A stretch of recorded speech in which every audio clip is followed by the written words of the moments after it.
Buenos días hermanos, espero que todos estén muy bien en este día del Señor.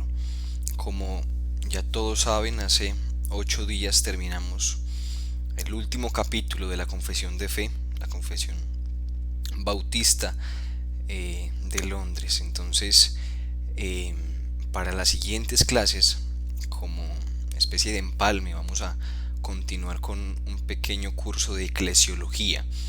Ya les voy a explicar de qué se trata la eclesiología para los que no entienden el término. Así que para consolidar más la iglesia, para eh, pues tener este proceso y completarlo, ese proceso de membresía de la iglesia, vamos a tener este curso de eclesiología, que esencialmente es la doctrina de la iglesia, el estudio de la doctrina de la iglesia. Entonces, vamos para comenzar a leer nuestras Biblias, y la tienen ahí. Ahora en primera de Timoteo 3:14. Yo se las voy a mostrar aquí para los que no la tienen. Leamos juntos la palabra del Señor. Dice: Esto te escribo, aunque tengo la esperanza de ir pronto a verte, para que si tardo sepas cómo debes conducirte en la casa de Dios, que es la iglesia del Dios viviente, columna y baluarte de la verdad. Hagamos, hermanos, una oración antes de comenzar. Padre Celestial, te damos muchas gracias, Señor, por este tu día. Gracias por todo lo que permites, que aunque no lo entendemos, sabemos que es para nuestro bien porque somos tus hijos, y a fin de cuentas es para tu gloria, para que tu nombre sea reconocido y exaltado. Quiero pedirte, Señor, que nos des gracia para entender, Señor, esta doctrina, para comprender más acerca de tu persona y tu obra por medio del estudio de tu palabra, y que podamos glorificarte, Señor, en todo lo que hagamos. Dame gracias, Señor, para explicar con claridad tu palabra. Reconozco que soy débil y que separado de tu gracia nada soy, nada tengo, nada puedo hacer. Bendíceme, Señor, y bendice cada uno de mis hermanos para que puedan entender, Señor, esta enseñanza, y que tu nombre sea engrandecido. En Cristo Jesús nuestro Salvador, te pedimos esto para ti. Amén. Como les decía, vamos a estudiar eclesiología. Eh, Eclesiología es una palabra compuesta. Tenemos por un lado eclesia, que viene de iglesia, y logía, que supongo que la mayoría sabe que se trata de estudio. Así que vamos a ver el estudio de la iglesia. Vamos a estudiar lo que es una iglesia. Entonces, para comenzar, quiero que leamos Hechos capítulo 8. Hechos capítulo 8. Vamos a leer el versículo 3. Dice la palabra del Señor: Y Saulo asolaba la iglesia, y entrando casa por casa, arrastraba a hombres y a mujeres y los entregaba en la cárcel. Quiero comenzar hablando de lo que se trata una iglesia. ¿Qué es una iglesia? En este texto, que parece tal vez un poco alejado del tema, podemos ver claramente que una iglesia no se trata de un edificio. Si miramos bien el texto, dice que Saulo asolaba a la iglesia. ¿Y quiénes son la iglesia? ¿Qué es la iglesia? Dice que entraba casa por casa arrastrando a hombres y a mujeres. Así que el texto implícitamente nos muestra que la iglesia eran hombres y mujeres que no necesariamente estaban dentro de un lugar específico reunidos. La iglesia es un pueblo, como lo vamos a ver mejor más adelante. Entonces, ¿a qué nos referimos con la verdadera iglesia de Cristo? ¿Es una denominación en particular? ¿Qué es una iglesia?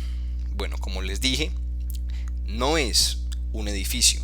La iglesia tampoco es una denominación. Iglesia Semillas de Fe, Iglesia Bautista La Gracia de Dios, Iglesia Pentecostal, Iglesia etcétera. No importa cuál sea la denominación, no importa cuál sea la iglesia, no importa cuál sea la nomenclatura, eso no es una iglesia. En ocasiones podemos referirnos a un lugar como iglesia, pero cuando la Biblia habla de iglesia, no se está refiriendo a un edificio, tampoco se está refiriendo a un cuerpo de clérigos o de ministros, de líderes espirituales, ¿no? La palabra iglesia en el griego es eklesia, y esta también es una palabra compuesta. Por un lado, tenemos ek, que es una preposición en el griego que se refiere a algo que está fuera, algo que también se puede traducir como ex, como que salió de. Y klesia, que podemos también decirle kaleo, exkaleo, es llamar. Así que la palabra griega, iglesia, se refiere a llamar fuera. La iglesia es la asamblea de los llamados afuera por el Evangelio de Cristo. Y eso está muy relacionado con la santidad. Si algunos de ustedes recuerdan lo que es la santidad, cuando hablamos de algo que es santo, hablamos de algo que es separado de, algo que ha sido extraído. Dios es santo porque Él está separado de toda maldad, toda inmundicia, y nosotros somos santos porque hemos sido separados por el Señor del mundo, hemos sido separados del pecado, hemos sido separados de la rebelión contra Dios, y ahora sí hemos sido reconciliados. Así que la iglesia es la asamblea de los hombres y mujeres que han sido llamados por Dios según su evangelio en Cristo. En el mundo griego, esta palabra iglesia se usaba para designar la asamblea de los varones libres que podían votar, que podían elegir y ser elegidos para los cargos públicos, como lo leemos en Hechos, donde habla de Atenas, donde ocurría eso. Se refiere a una asamblea en específico. Así que debemos empezar a entender que aunque un edificio es llamado iglesia, bíblicamente el concepto de iglesia no se limita a una construcción física. La iglesia en la Biblia es una asamblea compuesta por personas específicamente llamados, escogidos de Dios para ser santos. Donde está Cristo, allí está la iglesia. No importa si es en una casa o si es en una catedral. Si hay creyentes, entonces esa es una iglesia. Así que la iglesia consiste en aquellos que son participantes de Cristo y que son participantes también de las bendiciones de la salvación que hay en Cristo Jesús. Hace un tiempo atrás, en uno de los capítulos de la Confesión de Fe, vimos la unión con Cristo y vimos también la comunión que hay entre los hermanos, resultado de la comunión con Cristo. La iglesia es también, podríamos decir, especie de resultado de esta unión. La iglesia está compuesta por esas personas que están en unión con el Señor, y por haber sido llamadas y escogidas, entonces vienen a entrar en el cuerpo del Señor Jesucristo. Cuando empezamos a estudiar la Biblia, cuando empezamos a estudiar teología, nos vamos a dar cuenta de que muchas de las doctrinas, o muchas no, todas las doctrinas se relacionan entre sí. Es como un tejido, como la tela. Se entrecruzan todas están una encima de otra, todas tienen algo que ver con las otras. Y cuando hablamos del Evangelio de Jesucristo, recapitulando todos los mismos que habían sido pecadores, que Dios eligió sin merecerlo, que tenían que ir al infierno, pero que Dios los salva por gracia, a esos son los que los hace sus hijos, y estas personas que vienen a estar en comunión con el Señor por su gracia, que ahora han sido reconciliados con Él, son parte ahora del cuerpo de Cristo. Como dice el Señor, Él es la vid y nosotros los pámpanos, y por ser parte de ese cuerpo de Cristo, por venir a entrar en ese grupo de miembros participantes de Cristo y de sus bendiciones, entonces son el grupo selecto, limitado, el que conforma la iglesia. Y Cristo, mediante la operación del Espíritu Santo, como vimos, une a estos hombres con Él, los capacita con la fe verdadera y constituye así la iglesia como su cuerpo. Ahora, hay que tener muy en cuenta que la iglesia local es una expresión de la iglesia universal. ¿A qué me refiero con iglesia universal? Bueno, todos los hijos de Dios que son salvados por medio de la fe en Jesucristo, ellos son la iglesia universal. No importa si están aquí en Colombia, en Venezuela, en Estados Unidos o en la China. todos los que son redimidos por la sangre de Cristo, todos los que se arrepienten de sus pecados, todos los que Dios capacita por medio de su Santo Espíritu para tener fe en Él, son parte de la iglesia universal. Algunos teólogos también le llaman la iglesia invisible. ¿Por qué invisible? Porque no se ve. No que no se ve visiblemente, sino que no se sabe quiénes son exactamente. ¿Por qué? Porque muchos que van al infierno son miembros de iglesias y iglesias bíblicas. Y muchos que van al cielo están en iglesias tal vez no tan sanas. Entonces, como también dice, o sea, no nos vamos a encontrar con muchas sorpresas en el cielo. Nosotros no sabemos quiénes son salvos y por eso es invisible, porque solo los redimidos por la sangre de Cristo, solo los que tengan el sello del Espíritu Santo, esos podrán entrar. Esta es la iglesia invisible, la iglesia que está extendida alrededor del mundo, la iglesia que no tiene fronteras, la iglesia que no está limitada a una construcción física. Esta iglesia es la expresión, entonces, la iglesia local viene a ser la expresión de la iglesia invisible. La iglesia invisible, la iglesia universal o iglesia católica, porque hay que tener cuidado con el término. Cuando hablamos de católico no estamos hablando de católico romano, no, sino católico. Recordemos que católico, el término en sí mismo, es universal. Así que la iglesia verdadera, la iglesia católica, la iglesia invisible, la iglesia que ha sido redimida por el Señor y que es la elegida para ser salva, se expresa por medio de iglesias locales. La iglesia Semillas de Fe, la iglesia La Gracia de Dios y las muchas otras iglesias que hay bíblicas y otras que no son tan puras, tan bíblicas, son expresiones de la iglesia invisible, son expresiones de esa iglesia católica universal, son expresiones de ese pueblo redimido que Dios ha escogido para ser salvo.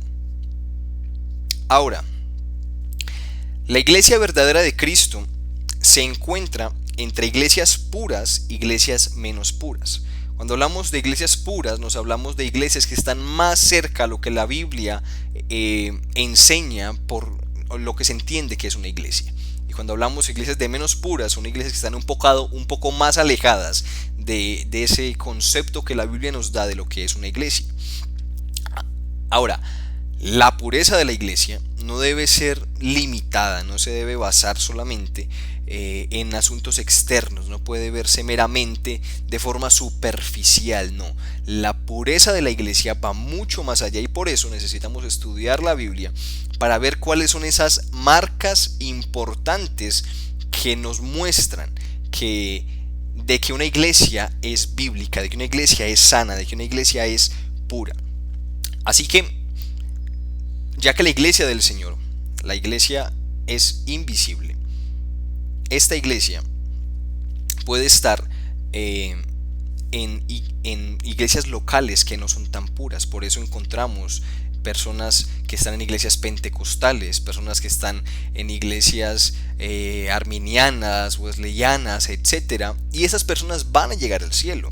Esas personas aman al Señor. Tal vez no tienen un entendimiento muy correcto, tal vez no están muy cerca de las grandes doctrinas reformadas, pero en lo esencial están en lo correcto, que es lo importante. Porque en ocasiones algunos cristianos muy radicales tienden a desechar o descalificar a muchos cristianos por doctrinas que no son doctrina fundamental. Todo lo que la Biblia enseña es importante, todo lo que la Biblia enseña es fundamental. No hay doctrina primaria y doctrina secundaria, no. Lo que la Biblia enseña es todo primario, es todo importante, todo es fundamental. Pero hay doctrina que es fundamental y otra doctrina que no es tan fundamental para la salvación. Una persona puede creer puede creer en cuanto a escatología, que Cristo viene antes de la tribulación, otra creer que Cristo viene después de la tribulación. Ese no es un asunto lo suficientemente fundamental como para definir la salvación de alguien. Pero cuando hablamos del Evangelio, cuando hablamos de las doctrinas de la gracia, cuando hablamos de la Trinidad, cuando hablamos de lo que la Biblia enseña que es necesario para la salvación, entonces no podemos negociar nada. Si alguien no cree que Cristo es Dios, no es salvo. no es un verdadero hijo de Dios. Si alguien no cree que el Padre es Dios, no tiene espacio. Si alguien cree que Cristo no murió en la cruz, si alguien piensa tal vez que el sacrificio de Cristo debe serle añadido obras para yo poder ser salvo, entonces no está entendiendo el correcto evangelio de Jesucristo. Pero si una persona entiende que ha sido salvada por la gracia de Dios, si una persona entiende que es un pecador, que ha sido redimido por el Padre, en Cristo Jesús, en la cruz del Calvario, y comparte la doctrina fundamental necesaria para ser salvo, entonces esta persona, aunque difieran algunas doctrinas que no son tan fundamentales, es salva. Y por eso muchas personas están en iglesias que no son tan puras, pero aún así siguen siendo salvos. Y nosotros, que tal vez podemos entender un poco más acerca de la Biblia, podemos comprender algo más del Evangelio, debemos ser cuidadosos con los juicios que hagamos, con las posturas que tomemos frente a algunos temas, porque no somos no somos Dios para saber si esa persona ha sido redimida. Y es grave tal vez atreverse a decir algo, tal vez ir más allá de lo que nos compete a nosotros, y poner en tela de juicio o juzgar a una persona por la cual Cristo dio su vida. Debemos ser muy cuidadosos y tratar a todos con mucho respeto, tratar, aunque tengamos diferencias teológicas, aunque no estemos de acuerdo en muchas cosas, buscar, hermanos, como dice la Biblia, la paz con todos y la santidad, sin la cual nadie verá al Señor. Ahora, ¿por qué estudiar las marcas de una iglesia bíblica? ¿Qué razones hay para estudiarla? Bueno, en primer lugar, por la salvación y la santificación. Entender qué es una iglesia bíblica, poder conocer las marcas, las características de una iglesia centrada en lo que la Biblia enseña, va a hacer que nosotros seamos mucho más responsables, va a hacer que nosotros podamos entender las implicaciones prácticas y todo lo que conlleva ser parte de una iglesia. No es lo mismo estar en una iglesia, porque muchos van a la iglesia. Vemos, por ejemplo, la Iglesia Católica Romana, que muchos asisten, pero simplemente es un ritual, simplemente, y no solo ellos, pasan las iglesias pentecostales y en las nuestras también. Muchas personas van el domingo, pero van con una mente consumista, van a esperar que les sirvan, van por la costumbre, por no quedarse el domingo sin hacer nada en la casa, por un sinfín de razones, pero no porque están en la asamblea de los santos, no porque están reuniéndose con el pueblo de Dios en el lugar que Dios ha puesto para adorar a Dios, para glorificarlo y para escuchar su consejo y luego ir a vivir según lo que Él dijo. No, muchas personas simplemente van a la iglesia por un impulso, van a la iglesia que lo han hecho por mucho tiempo, porque sus padres lo hacían, pero nosotros debemos ser críticos con nosotros mismos y mirar si las razones por las que lo estamos haciendo es simplemente la razón por la que lo hacemos, si es espuria, es superficial, o porque de verdad hay en nuestro corazón un anhelo ferviente de buscar al Señor, porque de verdad queremos nosotros glorificarle. Así que cuando entendemos que es una iglesia bíblica, nosotros vamos a ir mucho más allá, nosotros vamos a entender la gravedad de lo que eso implica, porque somos parte del cuerpo de Cristo, porque Dios nos ha redimido, porque Dios ha puesto esos medios de gracia para nosotros, y vamos a valorar muchísimo más, y por lo tanto la santificación en nuestras vidas va a ser mucho más visible, porque nos va a llevar a ser más responsables en nuestro trabajo de santificación. Pero otra razón para estudiarla es porque algunas iglesias son sinagogas de Satanás. Algunas iglesias enseñan falsa doctrina. Algunas iglesias simplemente son cuevas de demonios. Y para saber eso debemos conocer cuál es la verdad. Nadie puede entender o discernir algo sin poder conocerlo. Nosotros, entendiendo la escritura, viendo cuáles son las marcas de una iglesia bíblica, viendo qué es lo que Dios estipula para el pueblo suyo, para que se congregue, para que lo adore, entonces vamos a entender que lo que esté fuera de lo que Dios dijo es pecado, está mal. Pero recordemos que el diablo es muy sutil, recordemos que él no se presenta diciendo, no, yo soy el diablo, yo voy a destruirte, yo voy a hacer esto, no. Y lo mismo pasa en esas iglesias que están controladas por el diablo mismo, porque enseñan directamente doctrina de demonios, como dice en la Biblia, que parece muy sutil, se oye muy bonito, el ambiente se siente al parecer agradable, pero todas aquellas personas están yendo al infierno. Así que debemos ser muy cuidadosos, hermanos, al estudiar esta doctrina y al entender correctamente qué es lo que es una iglesia. Porque esto nos va a dar el discernimiento, nos va no sé, como usar esos lentes que nos permiten ver mejor, con más claridad y poder decir, no, esto está mal, esta iglesia no es una iglesia bíblica, esta iglesia está errada y así poder glorificar más al Señor, advirtiendo a otros acerca de este tipo de denominaciones. Pero una tercera razón por la cual debemos estudiar las marcas de una iglesia bíblica es porque algunas denominaciones que fueron bíblicas hoy en día son templos paganos. Muchos predicaron la verdad, estuvieron un día centrados en el Evangelio, pero han permitido que el mundo entre. Y eso trae confusión, porque muchas personas creen que porque una vez se predicó, o porque hubo un tiempo atrás donde fue algo esa iglesia, sigue siendo. Por el proceso del tiempo tal vez no es notorio el cambio. Y es por eso, como bien dice Romanos, que debemos renovar nuestro entendimiento en la Escritura, en la palabra del Señor, y discernir, hermanos, qué clase de iglesia es en la que estamos, y qué clase de iglesia es la que debemos evitar y advertir a otros de que vayan.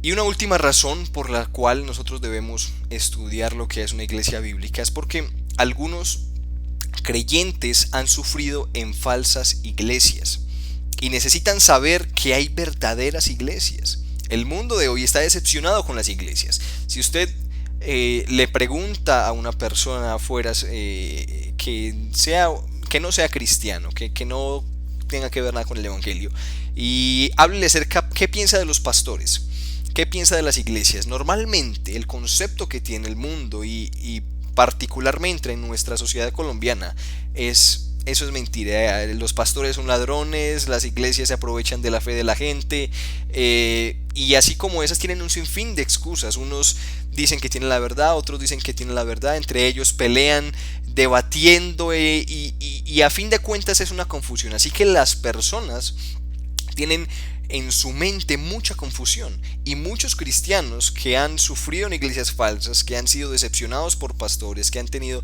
muchas malas experiencias, no creen, no tienen la seguridad de que pueda haber una iglesia sana, una iglesia centrada en el evangelio. No piensan que pueda haber maestros con integridad, personas, pastores que prediquen el verdadero evangelio como bien enseña la escritura. Entonces este entendimiento de lo que es una iglesia, este entendimiento de lo que caracteriza a una verdadera asamblea de hijos de Dios, va a llenar de mucho consuelo también a estos cristianos, y nos va a dar mucha seguridad también a nosotros para verdaderamente conocer de que sí hay una iglesia bíblica, de que sí hay hoy en día una asamblea de hombres, de que sí hay una asamblea de mujeres, de que sí hay un grupo de personas redimidos, hijos de Dios, sometidos a lo que la escritura enseña de lo que es una iglesia y siguiendo los parámetros para la adoración, para la predicación, para los sacramentos y para todo lo demás que conlleva estar en una iglesia. Así que teniendo esto en cuenta, vamos a comenzar en el tiempo que resta con lo que es una iglesia. Como ya hablamos, eclesia se trata de los llamados fuera, pero esta palabra eclesia también en el Nuevo Testamento la podemos ver como convocar o ser sacado de entre la masa del pueblo, una asamblea, como ya vimos a continuación. También la vemos en Efesios 1:23, Colosenses 1:18, Primera de Corintios 12:27. Ustedes pueden leer esas citas si quieren. Luego, por brevedad, vamos a resumirlas como el cuerpo de Cristo. Son aquellas personas que componen este cuerpo. Pero no solo eso, sino que también son el templo del Espíritu Santo. Recordemos que cuando el creyente viene a Cristo, cuando se arrepiente de sus pecados, viene a ser posesión de Dios, viene a ser tomado por el Señor, y el Espíritu Santo entra en él y ahora es casa, el templo mismo del Espíritu Santo. Eso lo podemos ver en Primera de Corintios 3:16 y Efesios 2:21. Pero no solo esto, Iglesia también se refiere a la Jerusalén de arriba, la nueva Jerusalén o la Jerusalén celestial, este grupo de personas que componen esta santa ciudad.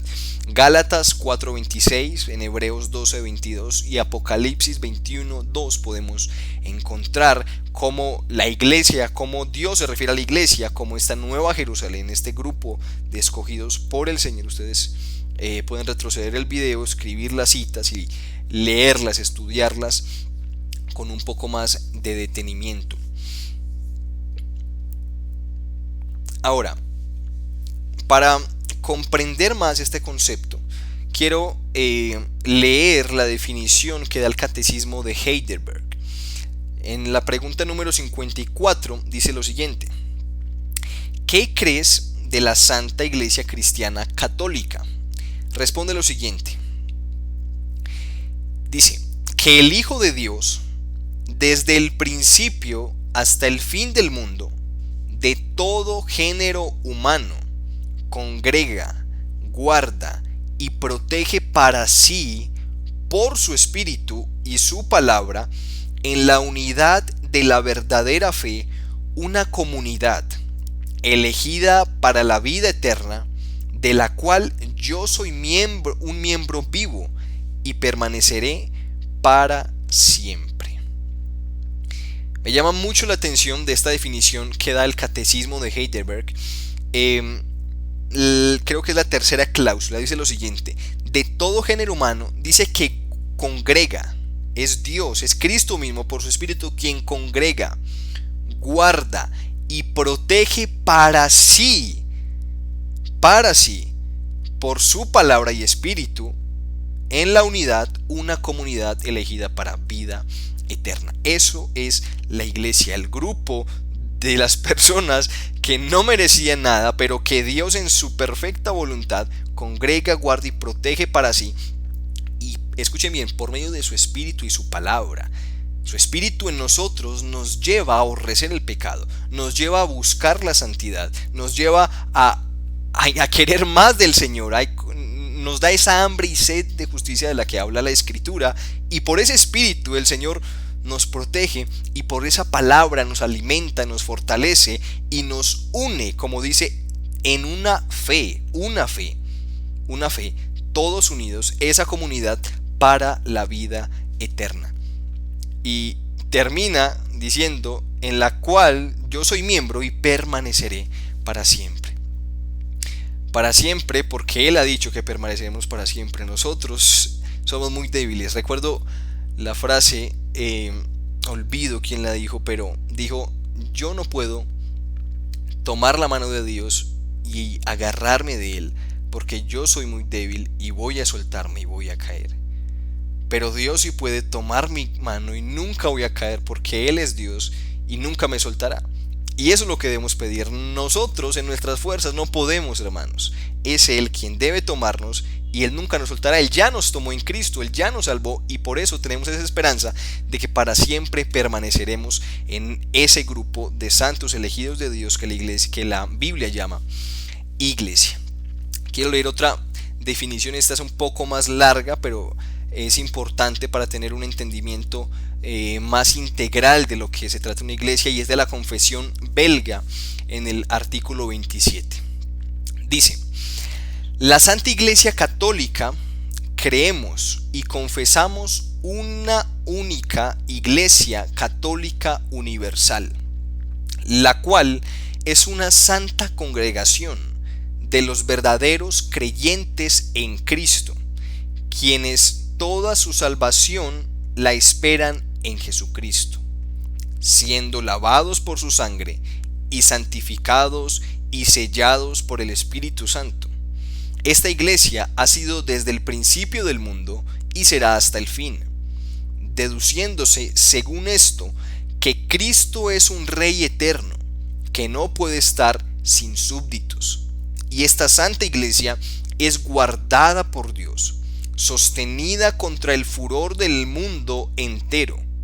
Si bien a veces durante algún tiempo ella parece a los ojos de los hombres haber venido a ser muy pequeña y quedar reducida a una apariencia, así como el Señor durante el peligroso reinado de Acab retuvo para sí a 7,000 almas que no doblaron rodillas ante Baal, esta santa iglesia tampoco está situada, sujeta o delimitada a cierto lugar o a ciertas personas, sino que se halla esparcida y extendida por todo el mundo, estando sin embargo ensamblada y reunida con el corazón y la voluntad en un mismo espíritu por el poder de la fe.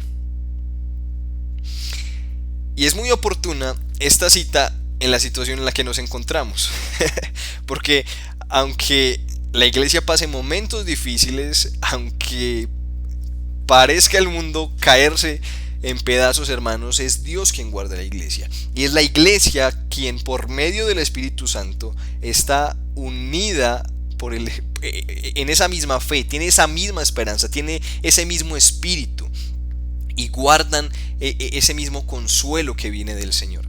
Así que la iglesia del Señor son siervos del Señor. Habla esta cita de que Cristo es un Rey eterno que no puede estar sin súbditos. Y súbditos implican necesariamente una protección, y necesariamente una provisión, necesariamente un cuidado. Así que quiero, para completar esto, leer también lo que dice la Confesión de Westminster acerca de la iglesia. Escuchen lo siguiente: la iglesia católica o universal, que es invisible, se compone del número de los elegidos que han sido, son o serán reunidos en uno bajo Cristo, la cabeza de ella, y es la esposa, el cuerpo, la plenitud de aquel que llena todo en todo. Continúa diciendo el párrafo 2: la iglesia visible, que también es católica universal bajo el Evangelio, no está limitada a una nación como anteriormente en el tiempo de la ley. Se compone de todos aquellos que en todo el mundo profesan la religión verdadera, juntamente con sus hijos, y es el reino del Señor Jesucristo, la casa y la familia de Dios. En la primera parte hablamos de lo que es la iglesia católica, la primera parte de esa definición del Westminster, y luego habla de la iglesia visible. Toda la iglesia católica, toda la iglesia universal, toda la iglesia invisible, necesariamente se expresa en iglesia visible, en una iglesia local. Pero no toda iglesia local, no toda iglesia visible es iglesia universal. ¿Por qué? Porque todos los de la iglesia universal, todos los miembros de la iglesia de Cristo, la iglesia católica, son miembros de iglesias locales. Es resultado de lo que la Biblia dice: no dejes de congregaros. La iglesia necesariamente implica comunidad. El cristianismo no es para vivirlo solo, y la iglesia manda a los cristianos a estar en comunidad. Así que un hijo de Dios necesariamente va a estar en una iglesia, necesariamente va a estar en una comunidad, en una asamblea. Pero no todos los que están en la asamblea, no todos los que están en la iglesia local pertenecen a la iglesia universal, porque no todos se han arrepentido, porque muchos pueden estar en una iglesia local por beneficios, muchos pueden estar en una iglesia local buscando reconocimiento, buscando sentirse bien, que es lo que pasa hoy en día. La gente va a las iglesias porque les gusta la música, porque les gusta el compañerismo, porque las iglesias se han convertido en clubes sociales, donde se puede compartir, donde se puede hacer amigos, donde se puede hacer música, donde vamos a saltar, a gritar en algunas iglesias, pero no lo ven como el cuerpo del Señor Jesucristo. No están viendo en la iglesia el sacrificio que se requiere para hacer parte de ella. Van es por disfrutar, van es por amor a ellos mismos, porque a fin de cuentas muchos de los cultos son para sí mismos. Si a muchas de las iglesias de hoy les quitásemos la música, les quitásemos el entretenimiento, los chistes y las historias de las predicaciones y sermones, se quedarían vacías, se quedarían solas. Porque las personas van a buscar su propia gratificación muchas veces, van a buscar su propia exaltación, van a buscar su vanagloria, no van a adorar al Señor, no van a entregarse como sacrificios vivos, rindiendo un culto racional al Señor, sino que todo lo contrario, van buscando su beneficio. Así que no todas las iglesias locales son iglesia universal, y por eso nosotros debemos preocuparnos y debemos estar alertas mirando que nosotros seamos parte de esa iglesia universal. Porque el estar en una iglesia bíblica, el estar en una iglesia reformada, el estar en una iglesia con doctrina sana y con un entendimiento correcto de Dios, de su persona, de su obra, eso no nos hace salvos. El diablo conoce mucho más que eso. Satanás conoce mucho más a Dios que nosotros. Él sabe del poder del Señor. Él sabe de su soberanía más que nosotros. Él sabe mucho más acerca, él lo ha visto. Él tiembla, hermanos. Pero nosotros, por saber, al igual que Satanás, no somos salvos. No es un correcto entendimiento simplemente lo que hace salvo a una persona. No es el intelecto, no es el mucho conocimiento, el mucho estudio. Es la sangre de Cristo, ese sacrificio perfecto en el cual yo creo, por medio de esa fe es por la cual yo soy salvo. Y eso se demuestra cuando vivo una vida en santidad. Es el resultado de ese sacrificio. Por sus frutos los conoceréis. Así que debemos preocuparnos y debemos velar, trabajar por que nosotros, hermanos, podamos ver ese fruto y que nuestras vidas sean el resultado, sean esa muestra en gratitud a Dios por ese sacrificio tan grande. Que no vaya a ser que vivamos engañados creyendo que por estar en una iglesia sana, por tener un pastor que predica el evangelio, que por tener hermanos y estar rodeado de personas que son cristianas, yo voy a ir al cielo. Hermanos, es la fe en Cristo lo único que salva. Es solo Cristo el camino, la verdad y la vida. Y solo Él, nadie más. Por eso debemos ser responsables, porque es triste perderse afuera, pero mucho más dentro de la iglesia, mucho más bajo la predicación. Y como ya lo hemos hablado, mucho más bajo una predicación bíblica que trae mucho más juicio, porque el conocimiento sin vida práctica trae mucho más castigo. Así que entendemos esto. Toda la iglesia universal viene a expresarse en la iglesia local, pero no toda la iglesia local se expresa o es la iglesia universal. Quiero continuar leyendo el siguiente artículo de la Confesión de Westminster. Dice: la iglesia visible de Cristo es una congregación de hombres fieles, en la cual, aquí hombres se refiere a humanidad en general, hombres y mujeres, en la cual la palabra pura de Dios se predica. Y esta luego va a ser una de las cosas más importantes que vamos a estudiar. La palabra pura de Dios se predica. Es una marca esencial de una iglesia bíblica. Y en la que los sacramentos deben ser debidamente administrados, según las ordenanzas de Cristo, en todos aquellos aspectos que por necesidad son requisito para ellos. Este párrafo habla de dos cosas esenciales. Primero, la palabra pura de Dios se predica, y segundo, los sacramentos son administrados debidamente.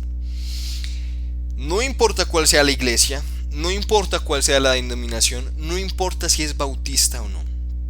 Si una iglesia es una iglesia bíblica, si una iglesia es una iglesia sana, tiene que tener estas dos características. tiene que predicarse la palabra pura del Señor, el evangelio centrado en la Biblia, no en el dinero, no en las riquezas, no en las emociones, en la Biblia, en lo que Cristo nos reveló por medio de su evangelio.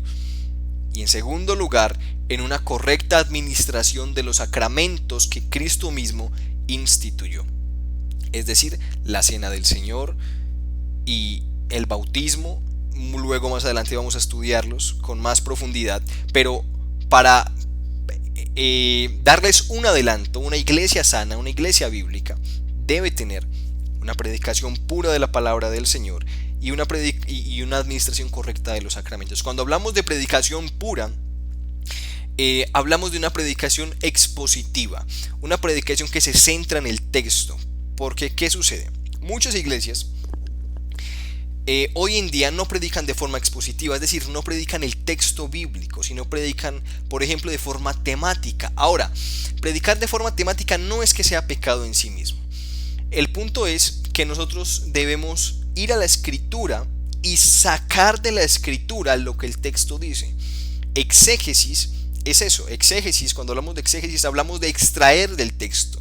Hablamos de ir al texto, estudiarlo y obtener de ahí lo que debemos predicar. Pero lo que muchos pastores hacen es eisegesis, que es todo lo contrario. No es sacar de la Biblia, sino meterle, ponerle, poner sobre ella, imponer ideas o pensamientos. Entonces lo que hacen no es decir, yo quiero ver lo que la Biblia tiene para mí, sino que van a la Biblia y dicen, yo quiero predicar sobre esto, esto y esto, quiero hablar de esto. Entonces voy a la Biblia buscando textos que apoyen mis pensamientos, que apoyen mis teorías, que apoyen mis hipótesis, mis ideas, que apoyen mis historias.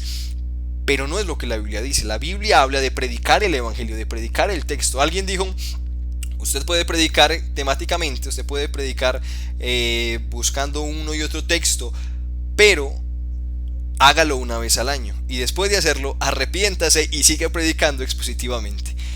Así que, hermanos, nosotros debemos tener muy en cuenta que la predicación centrada en el evangelio, centrada en la Biblia, debe ser fundamental para la iglesia. ¿Por qué? Porque es la palabra del Señor el fundamento mismo de la iglesia. Es la palabra del Señor el fundamento. Recordemos las 5 solas.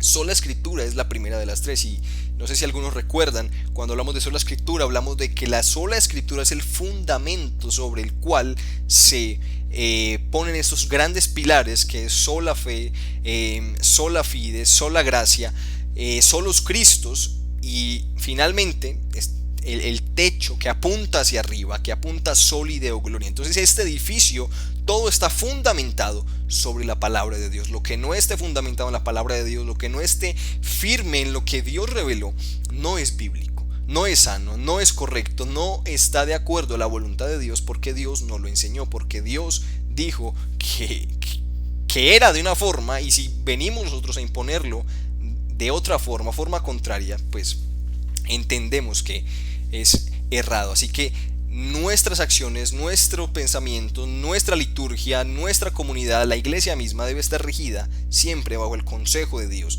bajo la voluntad revelada de Dios. Y en la Reforma fue esto lo que pasó. La Reforma volvió otra vez el púlpito al centro de la iglesia, volvió otra vez la palabra del Señor, que es la que debe guiar toda la iglesia, toda la vida cristiana, toda la sociedad, la política y todo lo que rodee la vida del hombre, porque es la voluntad revelada del Señor. Continúa diciendo este artículo de la Confesión de Westminster: de igual modo que la iglesia de Jerusalén, Alejandría y Antioquía han errado, así también la iglesia de Roma, no solo en su vida y procedimientos de celebración de ceremonias, sino también en materia de fe. Voy a leer ahora la Confesión de Londres, que es la que acabamos de estudiar. La Iglesia Católica Universal, que con respecto a la obra interna del Espíritu y la verdad de la Iglesia puede llamarse invisible, se compone del número completo de los electos que han sido, son o serán reunidos en uno bajo Cristo, su cabeza, y es la esposa, el cuerpo, la plenitud de aquel que llena todo en todos.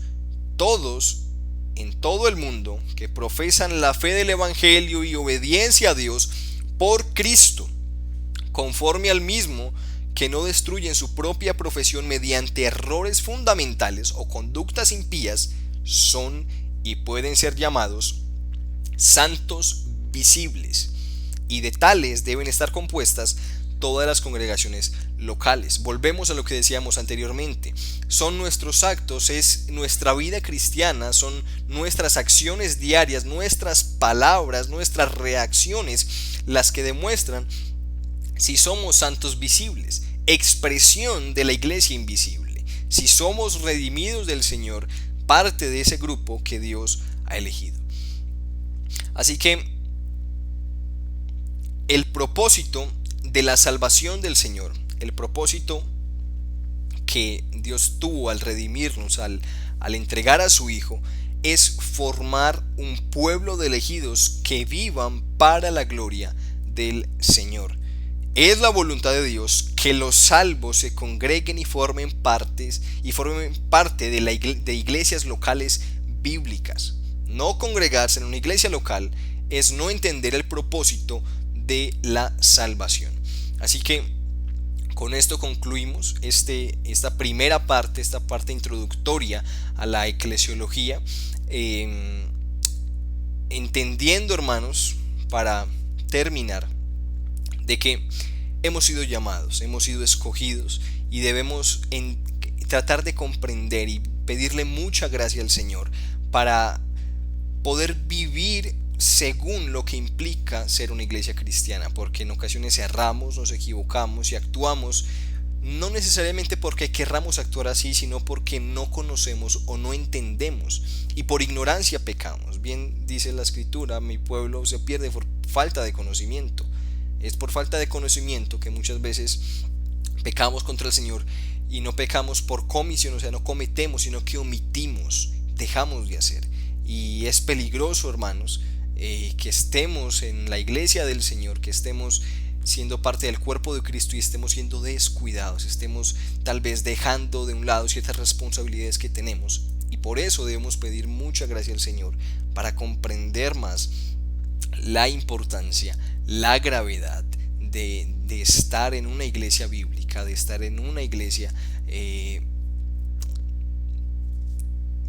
en una iglesia donde el Señor está, porque nos está viendo y daremos cuentas, como vimos hace 8 días, por cada una de las cosas que hagamos. Así que pidamos mucha gracia al Señor para poder comprender más, entender más acerca de esta doctrina y poder glorificarlo como iglesia, como comunidad, como los santos que Él quiere que seamos. Oremos al Señor para terminar. Padre, muchas gracias, Señor, por enseñarnos más acerca de lo que es una iglesia.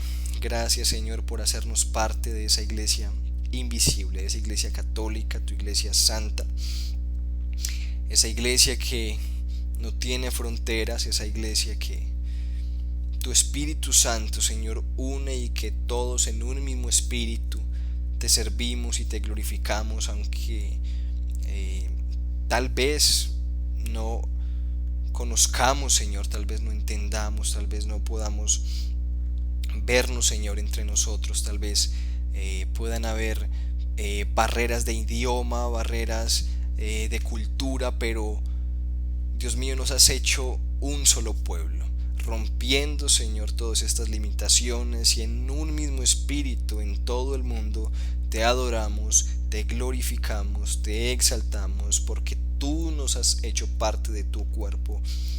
Y aunque no podemos entender bien, Señor, estas grandes maravillas que haces, te damos muchas gracias, Señor, por elegirnos a nosotros, que no merecíamos nada, por hacernos parte de tu cuerpo y por permitirnos disfrutar de tus bendiciones.